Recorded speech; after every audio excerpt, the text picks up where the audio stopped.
Park में वो रियासत के सामने भी आके खड़े हो गए। सबके फेलियर के बाद जो इनके पीछे जो इनके स्पॉन्सर हैं, क्या आपके ख्याल में ये इनको इसलिए लाना चाहते हैं कि दोबारा अमेरिकी जो ब्लॉक जो है उसमें शामिल होते हुए सऊदीया, दुबई, चीन, रूस से अमेरिकी और भारतीय वहां पर मुहाजराई शुरू की जाएगी?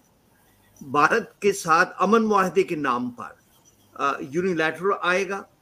क्या आप समझते हैं कि सदारती निज़ाम लाया जाएगा यहाँ पे इस मुल्क के अंदर? क्या आप समझते हैं कि 18वीं तरमीम जो है वो ख़त्म की जाएगी? क्या आप समझते हैं मैं आने वाले दिनों में इमरान जो है अल जुल्फ़कार जैसी तंजीम को हैंडल करेंगे? क्या समझते हैं आप इन सब चीज़ों? सर, ये जो भी आपने एनलिस्ट किए हैं गोल्स, जी ये डेफिनेटली इसके शवाहिद मिलते हैं कि ये सारे गोल्स थे जी इमरान रिजीम के। जी I would call it a regime जी कि सारे मुझे वो लफ्ज़ उनका ब्रिगेडियर साहब का बड़ा अच्छा पसंद है कि ये कल्ट है। सर, कल्ट बात यह है कि कल्ट तो जो हम बात करते हैं एक एक अनक्लासिफाइड किस्म की बात करते हैं। जो मैं बात कर रहा हूँ ये एक क्लासिफाइड एक एक एक एक एक इसका पूरा मतलब है कि एक सियाको सबाक मौजूद।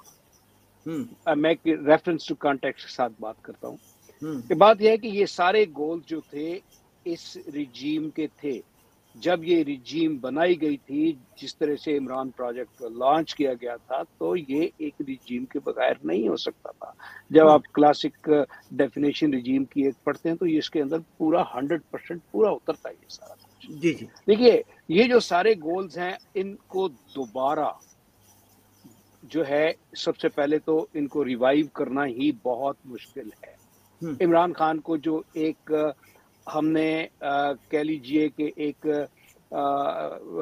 जो गाड़ी चलती होती है तो उसको दरमियान में बम्प आ जाता है, एक ऐसा बम्प दे दिया है कि वो सारी चीज़ों से, वो सारे जो उनके उसके एम्स एंड ऑब्जेक्टिव्स थे उनसे बिखर गया सारा कुछ।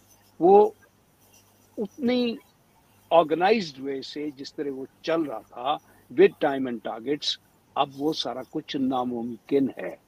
और अगर ये अदलिया की दरमियान के अंदर उसको सपोर्ट ना, ओवरवेलमिंग किस्म की सपोर्ट ना आती और अदलिया उसके सारे केस को दोबारा जो है ना वो रिवाइव करने की जो उससे प्रैक्टिकल सपोर्ट की है वो ना करता, तो शायद आज तक जो इमरान खान का वो जो प्रोजेक्ट था और उसके सारे जो गोल्स थे, सारे एम्स एंड ऑब्जेक्टिव्स थे, सारे पूरे होने के करीब होते।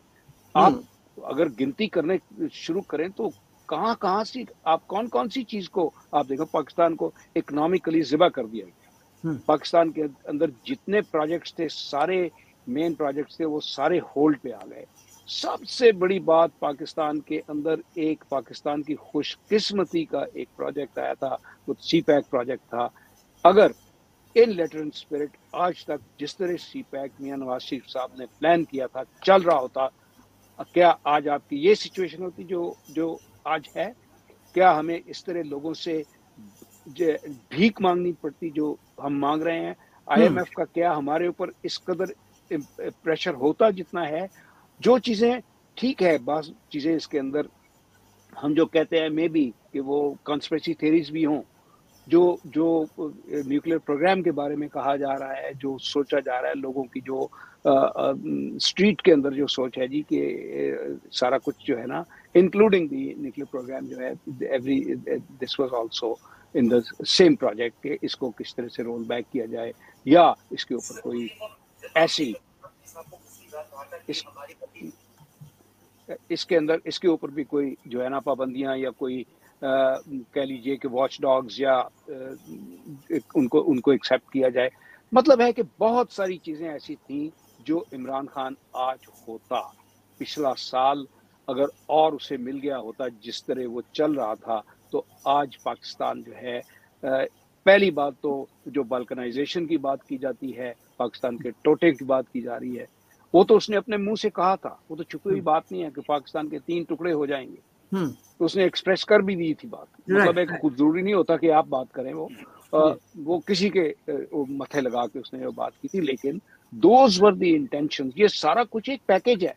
جب آپ نے اس کو اینالائز کرنا ہے تو ہر چیز کو آپ کو ڈرائنگ بورڈ کے اوپر رکھ کے تو ڈاٹس کو کنیکٹ کر کے پھر کنکلوژنس نکالنا.